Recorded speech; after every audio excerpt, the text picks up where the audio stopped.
বিসমিল্লাহির রহমানির রহিম। আসসালামু আলাইকুম এভরিওয়ান।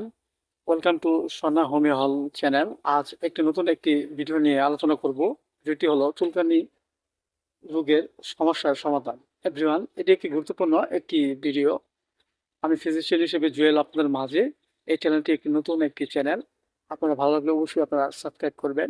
আজ যে ভিডিওটি নিয়ে আলোচনা করব, সেই ভিডিওটি হলো চুলকানি রোগের সমস্যার সমাধান। এভরিওয়ান, এটি একটি গুরুত্বপূর্ণ একটি ভিডিও। আমাদের হিউম্যান বডিতে দেখা যায় চুলকানি কম বেশি প্রায় সকল মানুষের মাঝে এই রোগটি বিরাট প্রকট আকারে দেখা দিয়েছে।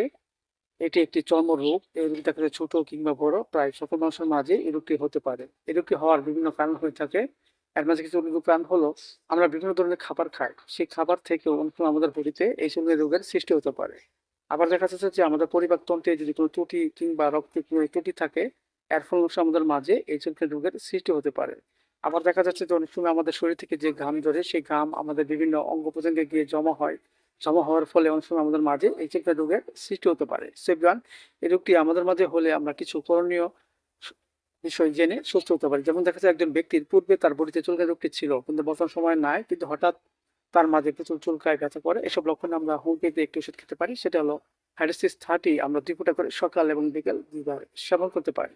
আবার দেখা যাচ্ছে যে একজন ব্যক্তির শরীরে ছোট ছোট ব্রণ হয়েছে, ব্রণটি প্রচুর চুলকায়, কাটার নেই, জলে ব্যথা করে। এসব লক্ষণে আমরা হোমিওপ্যাথিতে একটি প্রশংসনীয় ওষুধ খেতে পারি, সেটা হলো আর্টিকা ইউএস মাদার। আমরা 10 ফোঁটা করে সকাল এবং বিকেল 2 বার সেবন করতে পারি। পাশাপাশি আমরা একটি বায়োটিক বড়ি খেতে পারি, সেটা হলো প্যারাম্পস 6 এর 4টি কপি চিবিয়ে আমরা হালকা গরম পানি সহ সকাল এবং বিকেল 2 বার সেবন করতে পারি। এর ফলে আমাদের মাঝে চুলকানির যে রোগ, সেই রোগটি আস্তে আস্তে কমতে থাকবে। এবং অচুলকানি অবস্থায় আমরা কিছু নিয়ম মেনে চলবো।